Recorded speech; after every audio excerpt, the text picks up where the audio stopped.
ಶೃಂಗೇರಿಯಲ್ಲಿ ಈ ಕ್ಷೇತ್ರ ಇದೆ. ತುಂಗಾ ತೀರದಲ್ಲಿ ನೆಲೆ ನಿಂತಿರೋ ಶಾರದಾಂಬೆ ಸನ್ನಿಧಿಯು ಬಹಳ ವಿಶೇಷತೆಗಳನ್ನು ಒಳಗೊಂಡಿದೆ.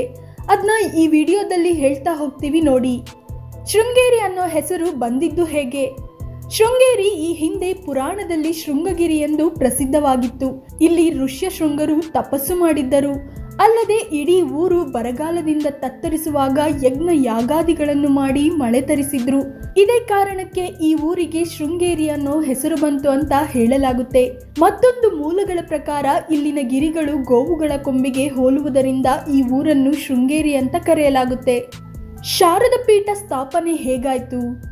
ಚಿಕ್ಕ ವಯಸ್ಸಿನಲ್ಲೇ ದೇಶ ಸುತ್ತಿದ ಶಂಕರಾಚಾರ್ಯರು ದೇಶದ 4 ದಿಕ್ಕುಗಳಲ್ಲಿ 4 ಪೀಠಗಳನ್ನು ಸ್ಥಾಪಿಸಿದ್ರು. ಉತ್ತರದ ಬದರಿಯಲ್ಲಿ, ಪೂರ್ವದ ಪುರಿಯಲ್ಲಿ, ಪಶ್ಚಿಮದ ದ್ವಾರಕದಲ್ಲಿ ಹಾಗೆ ದಕ್ಷಿಣದ ಶೃಂಗೇರಿಯಲ್ಲಿ ಪುಣ್ಯ ಪೀಠಗಳನ್ನ ಪ್ರತಿಷ್ಠಾಪಿಸಿದ್ರು. ಅದರಲ್ಲಿ